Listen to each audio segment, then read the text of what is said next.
I probably really wouldn't be here if I didn't have him.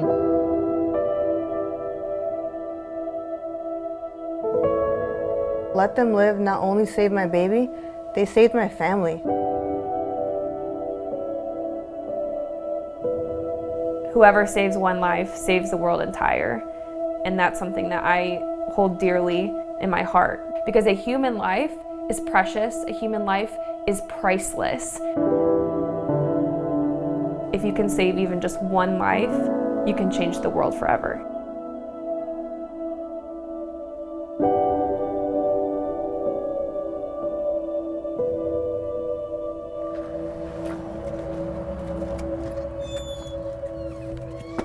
Hello. Can I have a hug? Oh, wow. Am I lucky? Lots of mail. Quite a bit of stuff here. They get 99.9% of the mail here. The only thing we ever get is bills. You guys get all the bills. Hi, my name is Emily and I'm the president of Let Them Live. My name is Nathan Berning and I'm the co-founder and executive director of Let Them Live. My wife and I founded Let Them Live in 2019 to provide financial support to women in crisis pregnancies. We don't want women to feel like they have to have an abortion, that that's their only option simply because they can't make their rent or their phone bill is past due. 73% of women have abortions because of financial problems. 100% of those abortions are preventable. Some women just need a hand up. They just need a little bit of emotional and financial support, and that's where Let Them Live comes in. My name is Christina Shakiba. My husband Trevor and I are big supporters and donors of Let Them Live. One of the reasons that I love Let Them Live as an organization is because it's the very, very front lines. If you want to help save an actual life, your money will go directly to a specific mom that is in financial distress, that needs money to help get through whatever hardship she may be in. They need to know that they're not alone, that although we can't promise to take their problems away, we can promise that they don't have to face it by themselves. I'm Jess and I'm from Long Beach, California, and I'm a pregnancy counselor with Let Them Live. What we do at Let Them Live is very simple.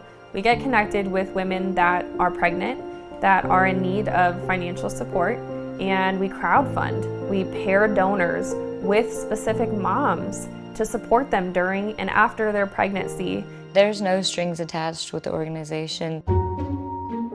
They really just come in and help in the way that you need, and they provide a registry for your baby so that everything that the baby could need is taken care of. Is that good? Woo! You took a big bite. They're helping you stabilize so that when you no longer have their assistance, you're okay on your own. Let Them Live gave me every single opportunity to be a mother. We want to be loud with our love, loud with our support, not loud with our voices. Our counselors take very detailed notes, and that way we have a really good idea of exactly what each mom needs and how we can come up with a financial plan for them. At the end of our support, we can kind of get them back on their feet, so that way they're able to take back over some of the bills. Maybe during their pregnancy, we, fixed up their resume and helped them get a better job. We're not a permanent solution, but we definitely want to leave our moms better off than they were when they first came to us. Let Them Live is based in Fort Wayne, Indiana, which is where I grew up. My whole family lives here, my grandparents, my parents. It's a very down-to-earth, kind of humble place. There's a lot of salt of the earth type of people. They're the kind of people that you really can 100% rely on. It was really overwhelming for us, the amount of support and encouragement we received from our family. This is Berning Trailer Sales. It was founded in 1953 by his dad, actually, my great-grandfather. Now we're getting ready to convert it into the Let Them Live headquarters. But we've actually operated out of here for about 2 years. This is Grandpa Rick. He's the official Let Them Live mail collector. When Nathan and I first got married, this trailer right here is where we lived, and this is where Let Them Live got its start. One night, I was sleeping in bed, I was sound asleep, and Nathan is scrolling on Facebook, and Nathan had come across an abortion-minded woman. She had big financial burdens, and she didn't know how she was going to, pay for her rent. She was living in her car. It was 9 degrees where she was at. It was the middle of the winter. She needs about $1,200 in support in order to get back into her apartment. I said, okay, well, I have $1,200. I think we literally had $1,200 in our bank account. He kind of nudges me awake, and he asked me if I wanted to save a life. I woke her up and I said, hey, I'm sending $1,200 to this random girl that has an abortion scheduled. And she looked at me and she goes, oh, okay, that sounds good. When we emptied our bank account and we realized that there are other women in need of financial support to choose life, we knew immediately that is what Let Them Live is going to do, and we will change the world. Check it out, we just got a new picture of a baby that was just born. Yes, oh Isn't she beautiful? Look at her little booties. A movie that is really inspiring to Emily and I is the story of Oskar Schindler, who saved 1,200 lives during the Holocaust. We were both so moved, we were moved to tears, especially by the scene where Oskar Schindler is surrounded by 1,200 Jewish people that he saved, and they present him with a ring. It's Hebrew from the Talmud. It says, whoever saves one life saves the world entire.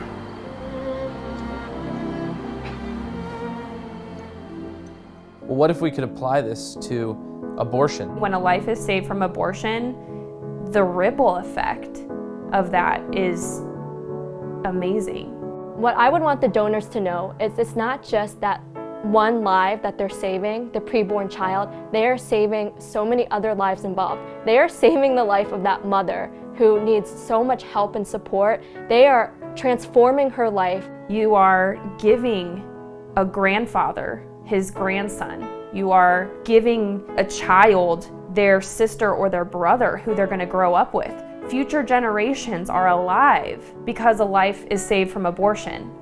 At the end of the day, there's nothing like seeing a baby that you helped that wouldn't be here. That wouldn't be here. Unfortunately, Nathan and I haven't been able to have children, and for a really long time I struggled with that. Through working with Let Them Live, that anger and that sadness did a complete 180 and turned into just pure joy and gratefulness. I consider myself a dad to all of these 150 babies, that we're helping. I think in a way it was really good that I experienced those emotions, because I think they helped me understand our moms a little bit better.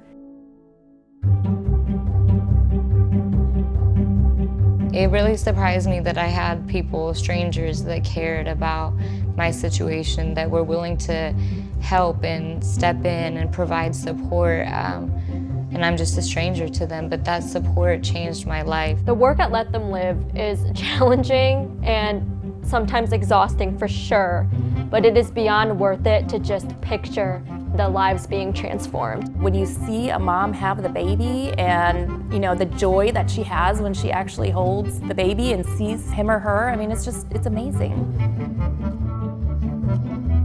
You don't forget about this. He's my world. He was meant to be here. He taught me about life. He taught me it's okay to be vulnerable. And he taught me it's okay to ask for help. I can't wait for more babies to be born. I can't wait to expand our team and grow our supporters and just build Let Them Live out so that we save lives, and that every single mom facing an abortion decision knows that she can count on Let Them Live to help her through it and help her choose life. If you're wondering about the impact of Let Them Live, just look at my son.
Good morning, morning. everybody. Welcome to this special edition of Porch Talk. It is such a great day. It's a beautiful day. Oh my goodness. We were singing, "This is the day, Yeah. This is the day that the Lord has made."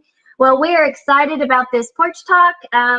Thank you for being patient. We had a little technical difficulties, as sometimes happens when you're doing a live broadcast. Yes. But we've had some amazing Porch Talks, including the last one with Sally. Oh, Sally was such a wonderful testimonies of how God has worked in her life. And she is such a talented, amazing woman of God. And so if you miss that Porch Talk, you will want to go back and watch it. And you'll see her beautiful artwork. Yes. But it's more about that. It's just her heart to love. God has called her to love, to give the love of God out. And boy, is she changing a lot of lives in her territory that God has given her. Yeah, her testimony was so inspiring. And we are preparing a special YouTube video that's going to include all of her paintings. So that will be up shortly. And we'll also be replaying it again for those of you that have missed it. So, well, I just think we should just jump on it. Dive right in. Yes. So we have a very special guest that we're going to bring on today. Her name is Emily Berning. And we are so excited to have her on. Hi. Good morning. Good morning. Good morning. Thank you so much for joining us. Yeah, thanks for having me. We have been so excited about today because I just know Holy Spirit has such wonderful plans for this morning.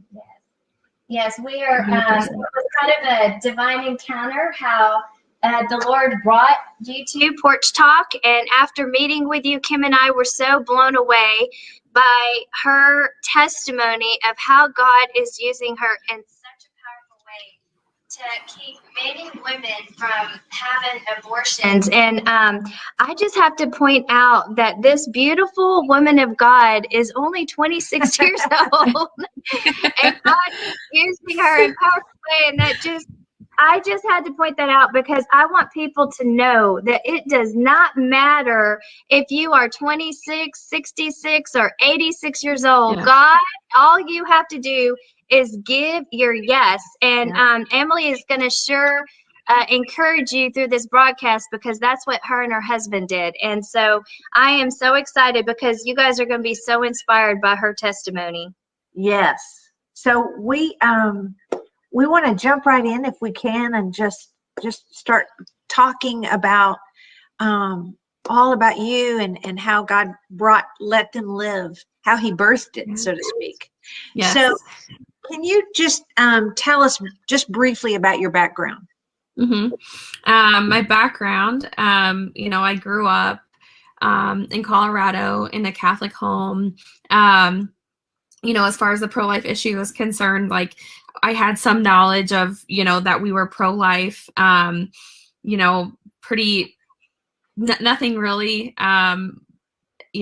more than that, just, hey, we're pro-life. And so I went on about my life, and then God really told me when I was in college, like, hey, you need to like get more involved with the pro-life movement. And at that time I was getting my degree in biology. This was a completely different path.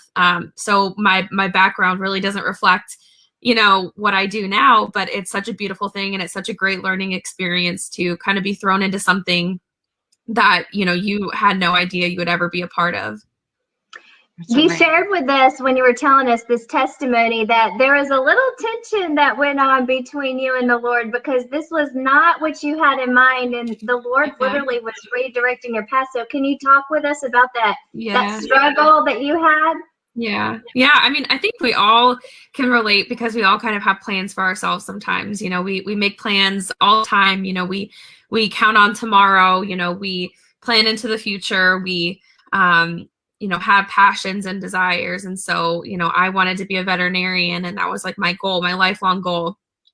And I when I realized that I was being called to something else, it was a big struggle. It's a huge leap of faith to realize that what you thought you were going to do your whole life, you're not going to do, and then you have to jump into something like, helping women, not have their abortions. Like, it's pretty intense. So, I knew at one point that, okay, I was being called to, do Let Them Live and build it out and help these moms. But I was very resistant to that because I just thought there's got to be something else for me. I even tried applying to medical school and I tried all these different paths, and then somehow it always led back to Let Them Live. And so eventually I just conceded and I was like, all right, I just can't fight with you anymore, but it's a struggle because anytime that God calls you to do something, it's going to require faith. It's going to require taking a giant leap of faith, and that's scary. But it's so worth it. How long of a period of time did you have this little talk with the Lord about this, what he wanted to do in you? Oh, that's a great question. Was it weeks or months? It was months. It was months. Yeah. It was months. It was at least 6 months where I was going back and forth, and I would always ask God, like, why me? Why couldn't you pick somebody else to bear this burden? Why did you have to go? Why couldn't? And I always said to him, I'm like, why can't I just have a normal life and go to a normal job and not stress out about women, going to abortions? Why did you have to give this job to me? Like, seriously. And I was so mad. I was yelling. I was like, why can't you just give this to somebody else? And eventually I realized it's that the purpose that I was set to do on this earth, nobody else can do. And that's the same thing with everybody. The purpose that we are given, nobody else can do. We can only fulfill that purpose that we've been given. And it was a hard pill to swallow, because I didn't want it. And it was really, really hard to realize that I'm not alone in this. I'm not alone fighting this issue, fighting for women to, and fighting for babies, to avoid abortion. I wasn't alone. God was going to help me through it. And we had friends and family and just people in the movement that were all doing their part. So eventually I came around, obviously. Well, I love your transparency, because I believe there's a lot of other people struggling right now who have their mind set on doing one thing, and God's interrupting their plans right now. He's hijacking their plans, and they're having that same struggle. So I encourage them to say yes to the Lord. Yeah.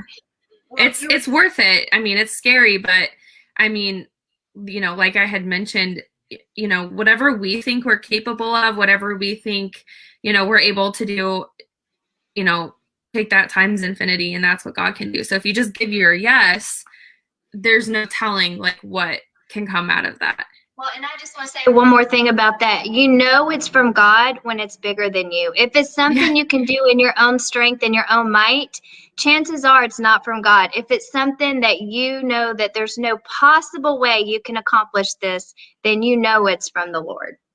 Yeah, and this was a big mountain. Like, looking when Nathan and I started Let Them Live, it was like we were staring up at like just the tallest mountain in front of us, and we were like, holy crap, we have to climb that. And we knew that we needed help to do it. So for sure. Well, speaking of Nathan, can you tell us how you met him, and when you met him, where was his stand on pro-life? Yeah, that's actually a really good question. So Nathan actually used to be pro-choice. Maybe he wasn't like, he kind of talks about how he wasn't like a full-on like pro-choice activist or anything like that. But, it just kind of seems to be the default position. If people don't have a position on abortion, they just kind of go with, well, I can't really tell people what to do, so I'm pro-choice. So Nathan considered himself pro-choice, but then when he was in high school, he was actually taking classes at a college, and Created Equal, a pro-life organization, was there, and they show graphic images of abortion on college campuses. And Nathan saw one of the graphic images, and that's really what like sparked him. He was like, hang on a second, like something doesn't seem right. And then he just slowly started developing his views. And then when we met, like obviously he was pro-life. He was pro-life, but I don't think he was like a pro-life activist like 100% of the time, like his life is in this. But soon after I started Let Them Live, when I decided that I wanted to start a pro-life organization, he was like full on, like full into this, like pro-life activist. I don't think you can meet anybody more pro-life than Nathan. Like we're both very, very into this. And so very dedicated, very, very much, very passionate.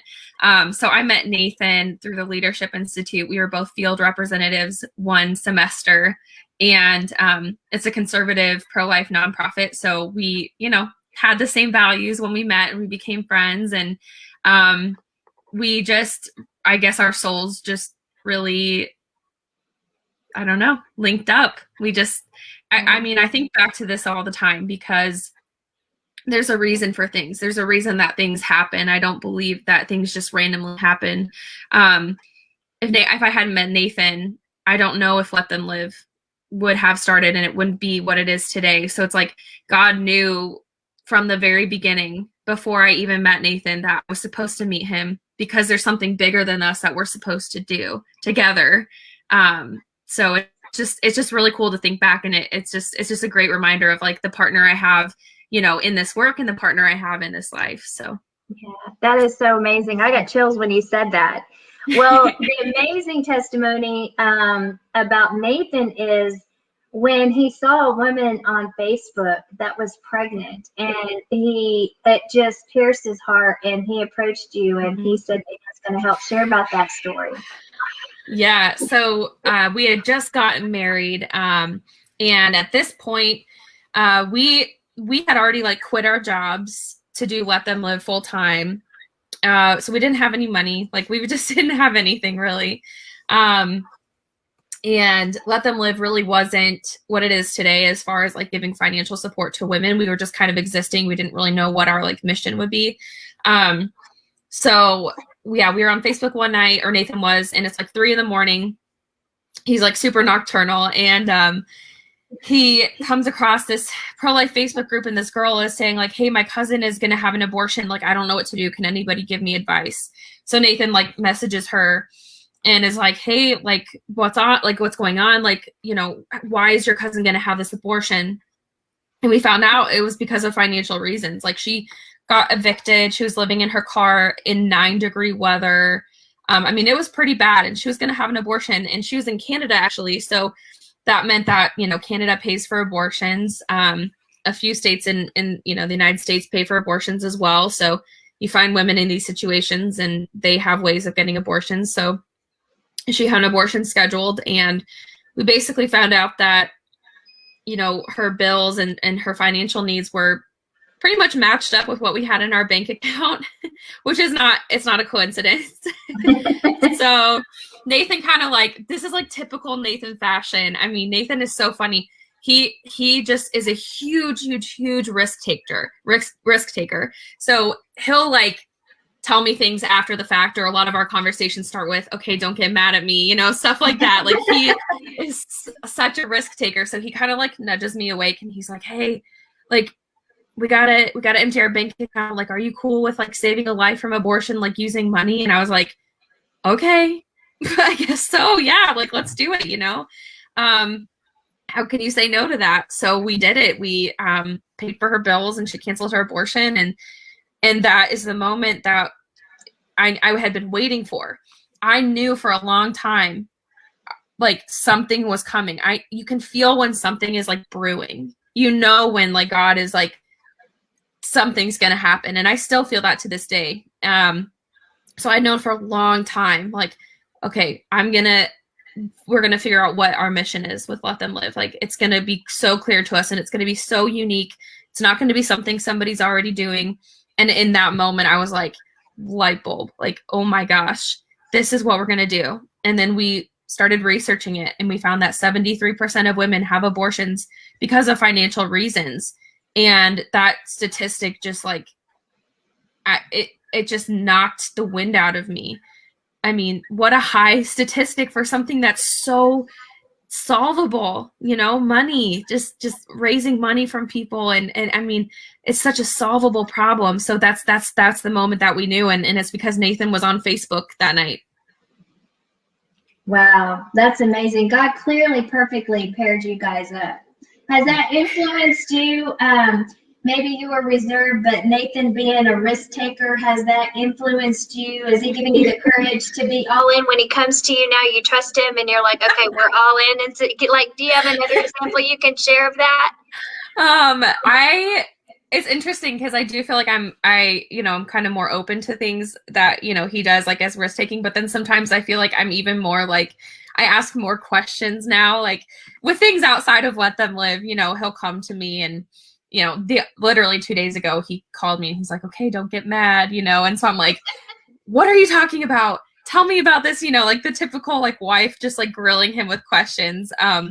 But I do think that, you know, just based on what happened with Let Them Live, and, you know, Nathan likes to take risks even within Let Them Live, to grow it. And I do understand that in order to grow, we can't stay in our comfort. You know, if we stay in our comfortable life and we don't have stress about anything and we just don't have anxiety and we don't worry about anything and we're just constantly happy and everything's good and we're constantly just making sure that we're comfortable, I mean, there's no growth in that. There's no growth in that. We're not called to live in comfort. We're called to step out of that. And sometimes that manifests itself by taking risks and doing things that are unknown and uncomfortable. But looking back, I'm like, I'm really glad that we took that risk. I'm really glad that we gave it all away, you know, because otherwise we wouldn't be here today. And so it's totally worth it. Well, I love that you told the story about you going to see Schindler's List and how that was such confirmation for you. Yes. Oh, Schindler's List. Wow. If anybody hasn't seen Schindler's List, I highly, highly, highly recommend it. It's a pretty emotional movie, but it's such a great movie. So basically it takes place, you know, during the Holocaust and World War II, and there's a man named Oskar Schindler, and he's a very wealthy man, and he's actually friends with the Nazis, and he actually supports what they do kind of at the beginning of the movie. And you know, throughout the movie, he just kind of starts to look at the Jews a little differently, and he kind of starts to see their humanity, and he starts to see kind of how the Nazis are treating them and how, okay, like maybe this isn't right. So he starts to have a change of heart. And then he realizes that he can't just, it's not enough for him to just be against what the Nazis are doing. He has to actually do something about it. And that's a crossroads I think a lot of pro-life people are in as well. It's like, it's not enough to just say you're pro-life or just, you know, exist as a pro-life person. You have to do something about it. So he used his wealth to save the Jews from being put in concentration camps and being killed. So what he did is he would kind of barter deals. He was still friends with the Nazis, or so they thought. And he was like, hey, why don't you just sell me some Jews and they'll come work with me in my factory. And his factory was actually building like ammunition and weapons and stuff like that for the Nazi army. But he just had them making duds, like nothing actually worked. So on the outside to the Nazis, it looked like, you know, they were supporting the Nazi army and he was, you know, running this factory, but he was really helping them. He saved them from being put in concentration camps, and he gave them food and protection. And at the end of the movie, when the war is over, he has to flee, and all of the people that he saved are surrounding him. And they present him with this ring that they made him, and inscribed in Hebrew, it says, whoever saves one life saves the world entire. And when Nathan and I saw that, I think it just, I mean, we were already just crying our eyes out because what an impactful movie. But we had this realization that the story of Oskar Schindler is very similar to what Let Them Live would do. And he became kind of our hero, our role model. You know, we even got, you know, we have a tattoo, and it says, whoever saves one life saves the world entire. Wow. And that phrase just like really sticks with us because it's so true. even if you just save one life. And that's the goal of Let Them Live, one at a time. We can save one at a time with the financial support. You know, we can use money for good. Money is an interesting thing. You can use it for bad, but you can also use it for good. And so that's what we took away from that. And Oscar Schindler is a hero to Nathan and I. And so for anybody that hasn't seen Schindler's List, like I 100,000,000% recommend watching it, because it's such an important lesson. And what an amazing story of an amazing man who changed his heart and then did something incredible about it. Yeah, that is very touching, and it is a very good movie.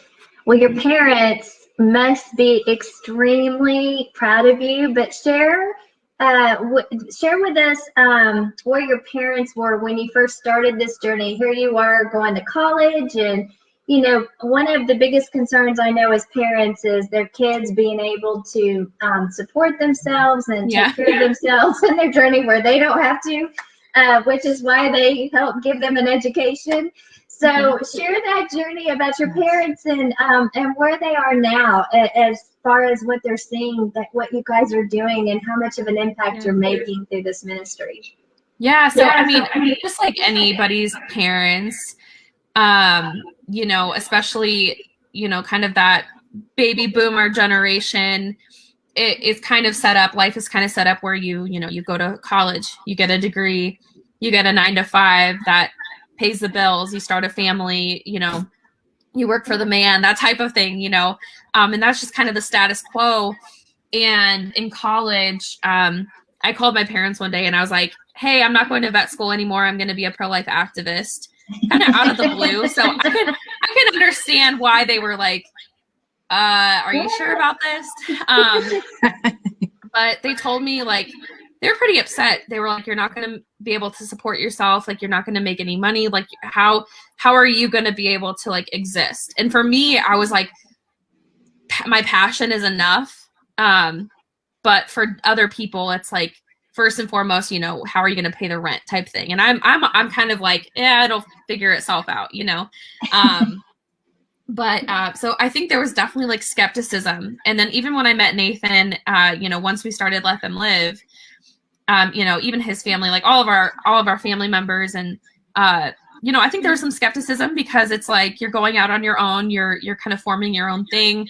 We were also living in a fifth wheel trailer at the time in the back of his family's business. Like we were really roughing it, eating like ramen and peanut butter and jelly sandwiches.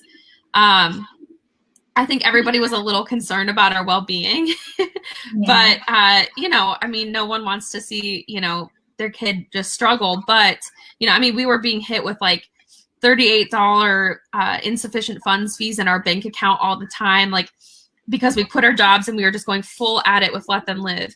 And there was always like, there were people, you know, in our families and stuff that were like, well, you should just get a job, you know, just do this on the side. And we were always just like, no, we're going to just keep going at this. And we did. And, you know, Let Them Live not only, you know, provides for us and for all of our moms, but we are able to grow, you know, we have a larger staff now. And so really it's just pretty incredible how it's grown. And now, I mean, there's been a shift because like we had talked about, there's some people that, you know, can see the vision right away and are kind of those risk takers, you know, and then there's those people that, you know, kind of come along with you. And then there's the people that are like, okay, wait, I got to see that this is working first before I will like 100% back it up. And there's nothing wrong with being in that category, but I think there were definitely people part of that category. But now that we're like really up and running, it's easy to feel the love and the support for the cause that we're fighting for. Yeah, that's amazing. So you were talking about, you just mentioned about your staff. How many staff members and volunteers do you have now in your organization? Yeah, so right now we're actually about 80% volunteers. So we have, we just calculated this last night. So we have probably about 65 volunteers, maybe more. Well, that's just a rough estimate. And then we have 12 of us that are like employed full-time. And then there are a handful of people that are independent contractors. So total, you know, we've got a nice team of about, yeah, almost 100. So total. So, and this is just, yeah, right here on the screen. This is a kind of our fundraising and social media team. We were at CPAC this year. So, yeah, some of the fundraising team, our pregnancy counselors, 4 of our pregnancy counselors are currently pregnant, so they couldn't make it to CPAC. But yeah, our team has grown so much, and it's just literally so amazing. They do incredible work. Like, we all work really, really hard to make sure that, you know, our moms are supported and they have everything that they need. And, you know, everybody in this picture, like Bill, Rebecca, and Hannah, and Matt, and Haley, and everybody, you know, everybody works behind the scenes to make sure that the moms have what they need. And Nathan and I get the fun job, you know, of getting to go visit the moms and their babies and getting to hold the babies. So that's a really, really rewarding part of the job. So this is a picture of you and your husband, Nathan, right? With one of the moms, baby. Oh, that's awesome. Well, yeah, that's Victoria's baby. We've been talking about Nathan, and we wanted him to be seen. Yeah, because you could see what he looks like. You guys just have an amazing testimony. So, how does Let Them Live help moms across the nation, and how do you get connected with them? How do they find you? Yeah, so, you know, even though we're based in Fort Wayne, Indiana, we wanted to, you know, make sure our reach was just like really far. So a lot of what we do is digital. You know, our pregnancy counselors help women all over. So, you know, through FaceTime, we will meet up with our moms as well. But the nice thing about technology in the 21st century is being able to, you know, support women from far away. And women find us through a couple different ways. We partner with pregnancy resource centers and sidewalk counselors. And sometimes, you know, pregnancy resource centers don't necessarily have the major financial ability to give like the you know, every type of support to a mom and pay for everything that she needs. So we'll partner with them, and we'll be a resource for them so that they know that they can call us when they have a mom who, you know, has an abortion scheduled. She's scared, she can't, you know, pay her rent. And, you know, we make sure that we partner with them and give her the resources she needs. So we have a lot of referrals that way. Also from sidewalk counselors, you know, that are standing outside of the abortion clinic. And then we have a pretty large social media following. So social media reach is really, really big today. You know, we've had a couple of moms who just randomly came across our posts, you know, and then reached out to us because they were in that situation where they needed that help. You know, we have our supporters who share our content, and then, you know, one of their friends sees it and their friend has like, you know, a girl they know that is pregnant. So, you know, word of mouth referrals. But we've had a situation where we had a mom that was actually sitting in the Planned Parenthood waiting room and literally just about to go back for her abortion. And she opened Instagram and randomly found one of our posts. And she went into the bathroom because she had messaged us on Instagram like a minute before her abortion. And our social media director happened to see it right away and immediately got our pregnancy counselor in touch with this mom. Her name's Mercy. And she was so scared to take her call, Lexi's call. So Lexi said, "Hey, go into the bathroom." And so we're literally talking to this girl at a Planned Parenthood bathroom, inside a Planned Parenthood bathroom, like telling her, "It's okay, we've got you. You can walk away from this. Like, we'll make sure you're taken care of." And she did. She walked out. And we, you know, the first ultrasound that we received from her she had gotten the ultrasound from Planned Parenthood and then was waiting for her abortion. So the ultrasound she sent us had Planned Parenthood at the top. And I mean, I love all the ultrasounds we receive, but to see like the enemy, in a sense, to see that we like took business from them in a way, you know, that we took something from them, because they take so much away from women. Yeah. And they take lives. And so to take, I don't know, it felt like, I don't know, it just felt really, really, really good. Like kind of a screw you, Planned Parenthood moment. Like we took this from you, and you can't take her life, or her baby's life. So yeah. You say it. You want to say, take that. Yeah, I do. Take that. Shane always says, Wapa. My husband tells our grandkids, Wapa. That's how it feels. Wapa, yeah. Wapa, that's right. That's amazing. Yeah. It's almost like Jesus to the rescue. He stepped in at the last minute. He's never late. He's never late. I mean too. Like, there's no coincidences. Like, there's no coincidence that our post happened to show up, the right or whatever, it spoke to her, that specific post. Like, it's not an accident, it's not a coincidence. Like, it was there for a reason. So that's so amazing, Emily. That is amazing. So you explained to us that you put these posts on your website, on your Facebook pages where I had seen it, and your organization asks for financial help for each individual woman. So how is that handled? How do you do that? So we are able to run about 4 to 5 fundraisers a month right now. But we actually there's some weeks, I think we had one week where we have like 11 moms come in, and we've had days where like 8 moms come in at a time. So we're supporting a lot of moms, but what we do is, we obviously want to steward gifts correctly and wisely and responsibly and appropriately.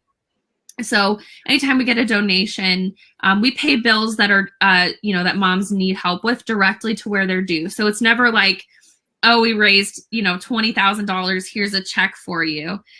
Because we want to make sure that not only is donor money being taken care of, but also that the mom is being taken care of, because you by handing somebody a check, that's not necessarily helping them. So we want to make sure that, they're getting the help they need. The bills that they need paid are getting paid. We're helping them fix up their resume and getting them a better job. We have a volunteer that, does Financial Peace University from Dave Ramsey. So she leads that with some of our moms and sits down with them and helps them budget and teaches them about saving money and, just financial literacy in general. And we make sure that they're taken care of, and we give them a full registry. So, donations are absolutely 100% crucial to this work, because they're the reason that we're able to tell women, like, we can help you. And when we tell women we can help you, they cancel their abortions. So donations are so, so, so important. Well, speaking of donations, we have your website. Can they go to your website and make a donation? So yes. We'll post this in the end, but while you're watching this broadcast, if God has put it on your heart, you can go and make a donation right now to that website. And any little bit amount, any amount will help. Yeah. We have, I was just saying, we have a fundraiser running right now for a mom. Her name is Melanie, and she actually has an abortion scheduled for today. So we've been running a fundraiser for her all week. Basically she's just a single mom, and her family, I mean, this is so typical of a lot of our moms. Their families and their friends just don't want anything to do with them. They don't have that emotional support. They're just unwilling to give her that support. She's 10 weeks. She's just really scared. Her family just completely abandoned her. So we're just trying to make sure she knows that we're here for her, and I'm hoping and praying that she cancels her abortion today. And we're really close to our goal of what we would need to support her. So hopefully we'll have very good news later today or tomorrow about if she canceled her abortion, but that's ongoing right now as well. So well, we're going to declare, we're declaring that. We're going to pray that before the end of this broadcast. And if you were listening, please donate, especially to, what was her name again? Melanie. It's Melanie. Donate to Melanie. Let's raise enough money to give her the confidence and support and security that she needs to keep this child. It's senseless to not keep a child just because they can't afford, when so many people can step in. Let's give this child life, and let's support Melanie. And we're going to declare that at the end of this broadcast. Yes. And so we just wanted to give you an opportunity. We love testimonies. And so we wanted to hear about the testimonies of Astoria. And don't know how to say her son's name. Kiari. Yep. Kiari and Olivia and Stone. And we have pictures to show as you talk about them. Yeah, I'll talk about Atoria and Kiari first. So yeah, this is Atoria. This is Nathan and I with Atoria. That was actually the first time that we had met up with her. She lives in California, and actually the way that we got in touch with Atoria is amazing. We're good friends with Teresa Bukovac, and she founded Pro-Life San Francisco. And so she was having a conference in Northern California, and we decided to go. And at that conference, we actually met a sidewalk counselor who said, "What do you guys do?" And we said, "Well, we give financial assistance to women, contemplating abortion that are in need of that." And she said, "Oh my gosh, I have a mom for you." And we got in touch with her, and Atoria actually she had not returned our calls or anything like that. So we thought for sure she had the abortion. There's no way that we are able to save this baby. And then out of the blue, randomly one day in the fall of 2019, she texted us and she's like, "Okay, tell me what you guys do. Maybe I could use your help." And we were like, "She's so pregnant. We can help her." And so we started talking to her, and, at first she was really receptive to it. We kind of got on a call with her and we talked to her. We're like, "Well, what do you need?" She's like, "Well, I'm living in my car. I'm 19 weeks pregnant. I just don't have any money. I just got laid off from my job. They just cut back hours for everybody." And so we were like, "Okay, we will search for an apartment for you. We will get you back on your feet. We're sending you a gift card to Walmart so that you can have it for groceries. You can start, but we'll make sure that you're taken care of." And everything seemed fine. She was shocked that two strangers from across the country would give her support. But, at first it seemed all fine. And then the day later, I remember it distinctly. We were actually at the dog park. I remember that. And Nathan gets a call from her and she's just crying. And she's like, I can't do this. I'm sorry. And she was texting us saying, "I'll send back the Walmart gift card when it arrives. I can't do this. I know that you're trying to help me, but I just can't. I'm so sorry." And Nathan and I were really sad about that, but then we immediately jumped into action time. We set up a fundraiser. We were like, "You guys, this girl has a 2-day abortion scheduled. She's living in her car. She needs our help." And we just kind of kept in touch with her. And eventually later that night, we were like, "Atoria, we're coming to you. You need somebody there to hug you and tell you it's going to be okay. And we're literally coming to you. Our flight is booked. We'll be there tomorrow at this time." And we're like, "We'll get, wherever we stay, whatever our hotel is, we'll get you a room too, so that you're not sleeping in your car. We'll make sure. And while we're out there, we're going to get you a place to live." So we, sure enough, immediately packed our bags, drove down to Indianapolis, and flew out. I think it was Indianapolis, one of the airports you go to. But yeah, we flew out to Sacramento, and yeah, we showed up, and immediately she just started crying, and she canceled her abortion. And yeah, we just became very close to her and throughout her pregnancy. And then she actually invited us to be in the delivery room with her as she was giving birth to Kiari. So that's us holding Kiari, and that's his birthday is amazing. March 2nd. And we just celebrated his first birthday with him. We were just in California with him, and he's grown so much. And they actually lived with us last summer, so at our home. So we got really, really, really close. Kiari he's like a son to us. That's awesome. He's a special kid. He's a really special kid. That's amazing. That was wow. What a powerful testimony. And what can you tell us about Olivia and Stone? Yes, Olivia and Stone. Oh my gosh, special. So Olivia had reached out to us through Instagram. She had seen one of our posts, and I believe it was as she was on her way to the abortion clinic. And yeah, she had messaged, I think just, "Hey." That's all that she had said. And we were like, "Hey, what can we do? Can we help you?" And So we got in touch with her, and then eventually I was the one that was starting to counsel her. And she was really back and forth a lot with her decision. And that's something that we see a lot with moms. They're just, good one day with their decision to choose life, and then the next day they're just unsure and they're scared again. So she was kind of one that was just like back and forth. And eventually she told me, after counseling her for a while, she was like, okay, like I can do this. And we, told her like, we're going to support you. We're going to love you. Like we are here for you. And she was conceived in rape, and her mom had her. And she was like, if my mom had me, then why can't I do this? I can totally do this. But her mom wanted her to have an abortion. So she didn't have any support. The father of the child, of Stone, just like peaced out, didn't want to have anything to do with the situation. Couldn't pay her rent. I mean, it was just really bad. And then last year, when COVID happened, it just really affected people because they weren't able to have their jobs. And I mean, it just took a huge hit. So she was a part of that. So June 23rd, 2020, Stone was born, and we actually went out to visit. He was about 3 weeks old when we met him. And yeah, he's super cute. I actually met him, Nathan and I met him before his dad met him. And that just kind of shows you how present, Let Them Live is in the lives of our moms and their babies. Even though we're not, family, even though we're not, blood related.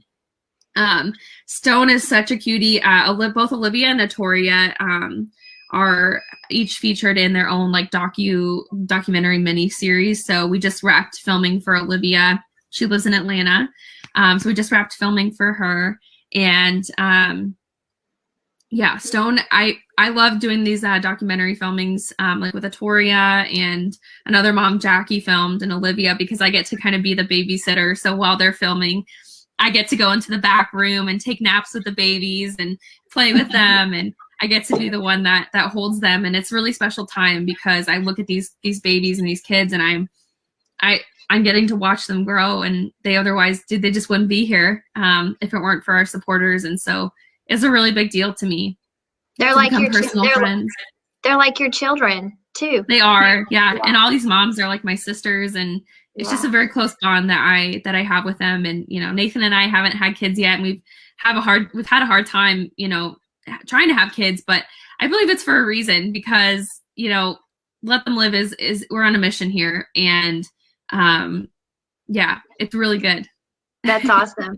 Well, share about the documentary that you were making and that whole process, and more of them in the future. Can you share a little bit about that? And do we have a documentary? Did we no,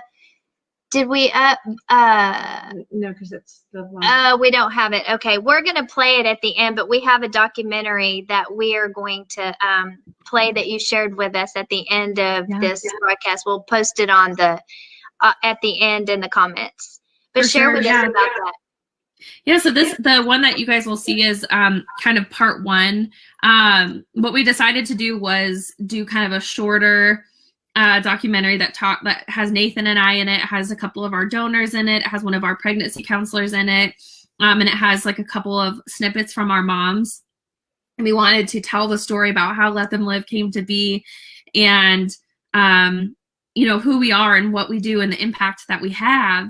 And so that's kind of the first part of it. And then we decided that instead of making just one video that stays the same forever, we just have so many moms and so many different stories that we decided to do like a docu-series. So each mom has the ability to sit down with a professional film crew and talk about her story and why she was considering abortion and where she was at in life, and how, Let Them Live kind of came in and helped her, and what that change has been like for her, and how having her baby has changed her life, and how she's so glad that she didn't have an abortion.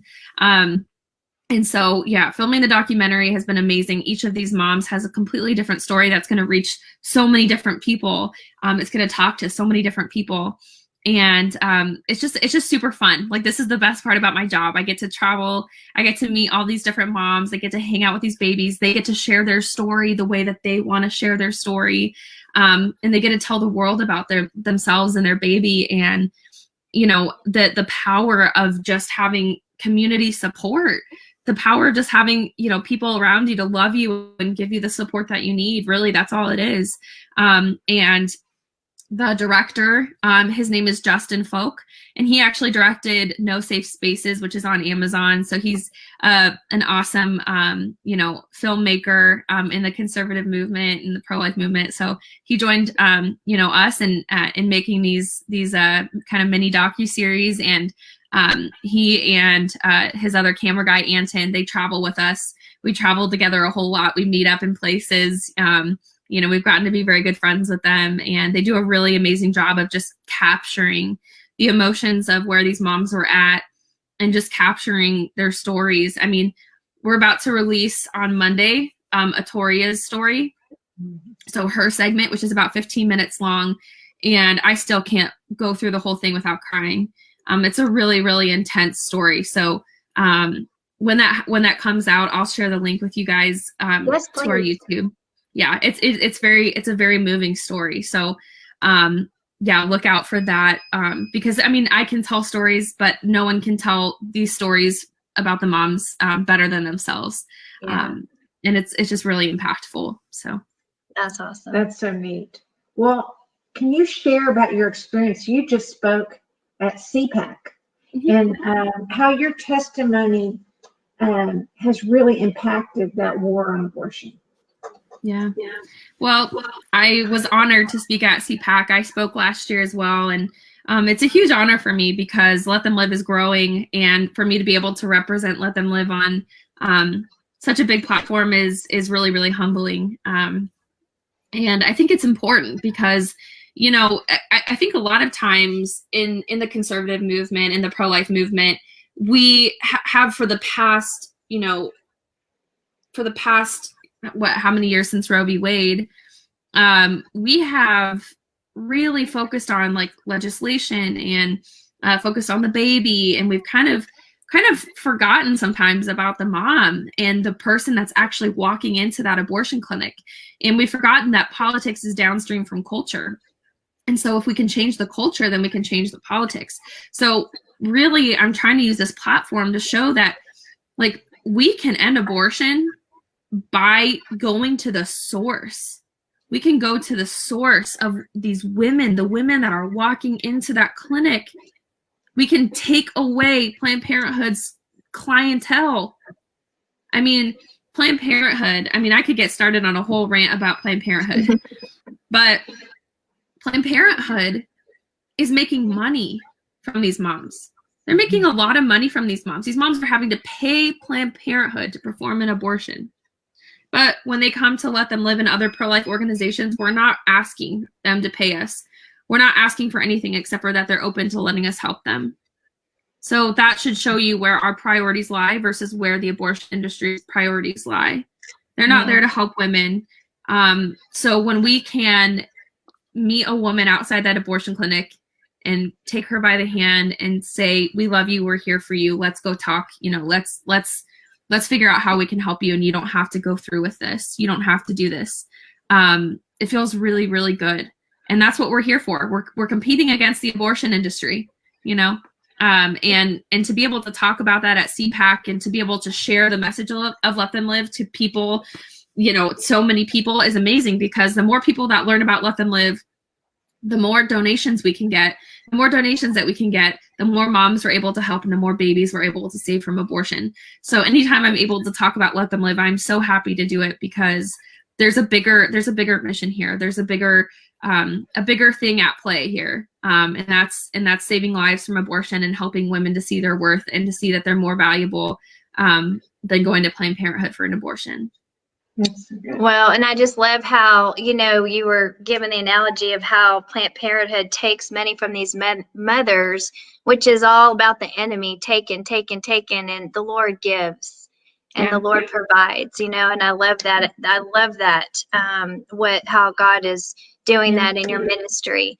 Well, you have another little adventure coming up. It's an upcoming movie called The American Woman. Can you share a little bit about that?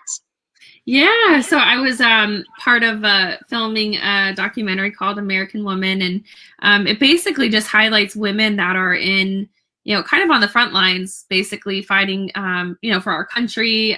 So kind of talks about women that are in the conservative movement and the pro-life movement. So I was very honored to be a part of that and to film and talk about, my role in Let Them Live, and just the small part that I'm able to play,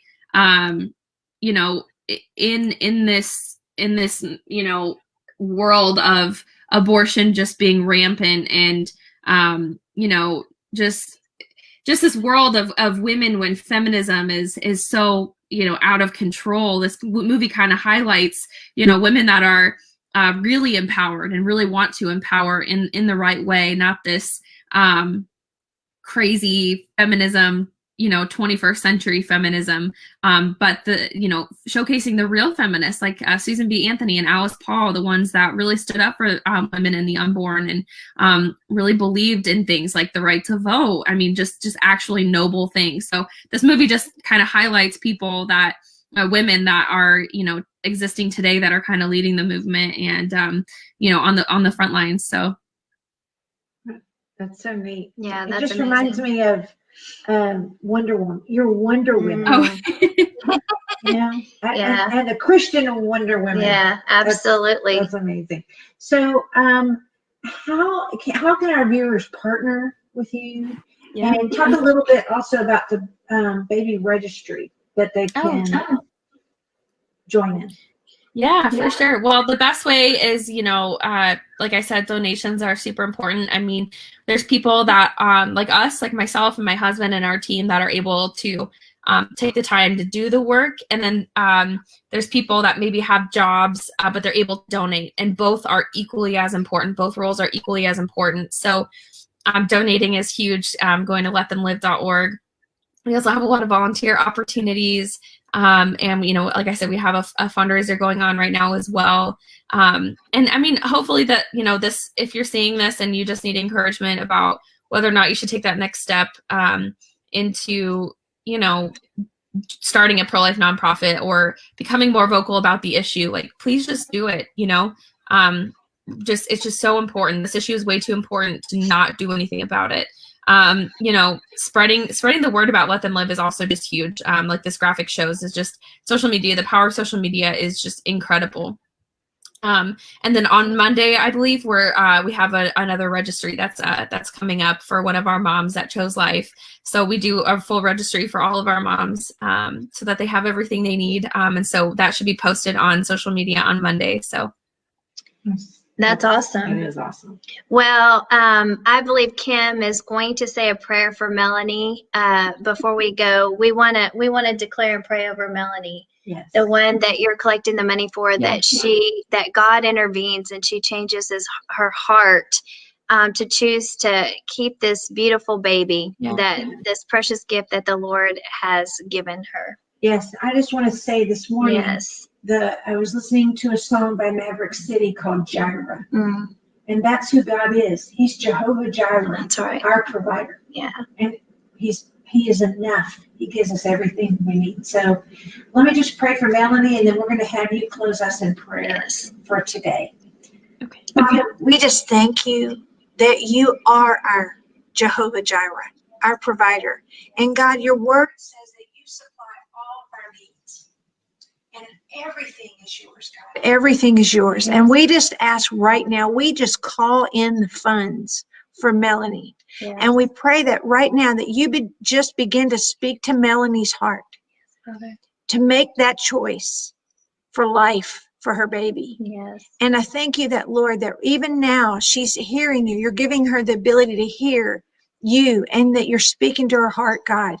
And I thank you that, God, that you are also tugging on the people, our viewers, and all kind of people right now to complete the goal of funds for her. So we are calling it in. We are decreeing and declaring that, God, that the money is coming. Yes. It will be completed. And we declare that this little baby will be saved. Yes. And Melanie will go and be the mother that you have that you will strengthen her and give her the ability to be. And I thank you that, God, that she has the people that are going to run alongside her and help her as she goes through this time. Yes. And we just thank you, God, for what you're going to do. Yes. And we are going to be expectant on that testimony, that video that will be posted on Melanie. We are believing for that.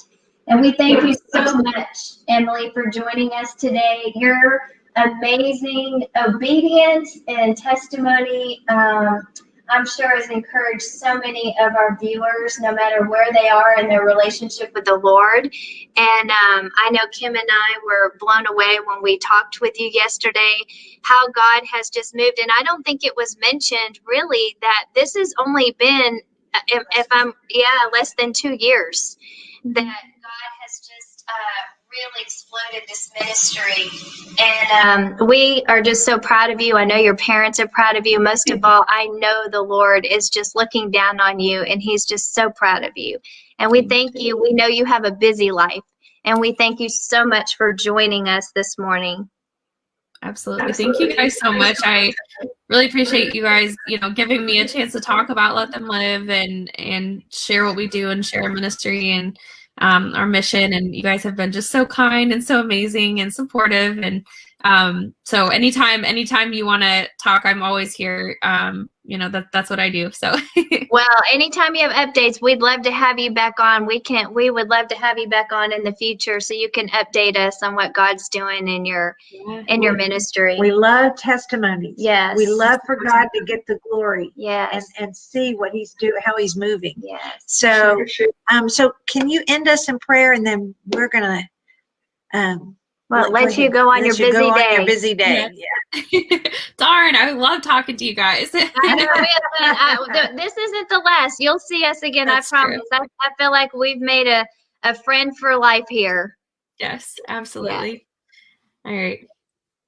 Dear Lord, thank you so much for this time. Thank you so much for these two beautiful ladies. Thank you for everybody who's watching this. Thank you for the mission of Let Them Live and for all the efforts of the pro-life movement. Thank you for protecting our moms and their babies and for giving us the resources to do what we need to do to serve them. Thank you for giving us the courage to stand up and speak out. Thank you for giving us the fortitude. We love you, Lord, and we pray that we can continue to do all the things that you want us to do, because we know that we don't do them alone. We do them with your love and your support. You're always by our side, helping us to shoulder the burden. Thank you for giving us your support and giving us your love and giving us the ability to carry out your mission and your will. Amen. Amen. Thank you, Emily. Thank you, Emily. You have a blessed day and a great Easter. And may God bless you and your husband and your ministry. Thank you, guys. God bless. Bye. All right. Bye-bye. Wow. That was amazing. I could just sit and listen to her story over and over. Yeah, you're gonna just go on War Room on Wheels, the Facebook page is where we posted it. Go on Legacy of Love War Room on Wheels Facebook page. We posted one of the documentaries. One of the documentaries. And you are going to want to see that because, just watch anything. There's so many things. There's so many stories. There's so many pictures. On the intro video, I just put some of the babies, and we did not mention. And I want to mention this. Yes. Yeah, we're going to put this picture up. There's so far 125 lives have been saved. That was just last year. That was last year. 2020. Wow. 125 babies saved. And that means that's 125 lives that God is going to use, I believe it's going to be raised up for such a time as this to come against, because the enemy doesn't want them to live, because he knows he's scared of who they're going to be. They're going to be the fiery ones. We're going to watch and see them be raised up, and it's going to be wow, it's going to be awesome. I encourage you that if you know somebody right now who is pregnant, who is sitting on the fence of making this decision, I encourage you to share this Facebook page with them. This will also be a YouTube video to copy and paste it on your Facebook pages or any platform that you have to get the word out. Because this amazing testimony of Let Them Live and Emily and the women who've had the courage to keep their babies is going to encourage so many other women and give them hope that there's people out there who love them, who want to help them. Because the reason I agree with Emily, most people have abortions because they don't feel like they can financially afford them, and that can be helped. That is a need that can be solved, and this ministry helps them get them on their feet. They just don't hand them the money. They give them the resources to make sure they have a healthy pregnancy. They set them up with a roof over their head, but they also help them find jobs. They educate them, and they help them get to a stable place where they can start having hope, and they minister to them so they can invite God into their life, and through him they know that they can do anything in Christ. And I just want to show this picture real quick. We didn't get to show it. Oh, yeah. Look how beautiful that is. And she says, if we said, I want to help you, to a pregnant woman in crisis, instead of your choice, think of how many lives we could save from abortion. Yeah. So we thank you so much for being patient with the delay in our broadcast, and also for tuning into this special broadcast. And we will not be having Porch Talk next week on Good Friday, but we wish everyone a happy Easter and a blessed week. And if you would please like and share this video, and like and share, go to War Room on Wheels YouTube channel and like and share, subscribe to the YouTube channel. And if you have any prayers, if you are in need of any prayers, please email us at porchtalk@yahoo.com if you have any questions about this broadcast or any future broadcasts. And we highly recommend that you go and prayerfully consider donating to Let Them Live. And we will be posting these videos and their website and all of this in the comments. Yes. So until next time, we bless you, we thank you, we love you, and we will see you again soon. Bye. Bye-bye.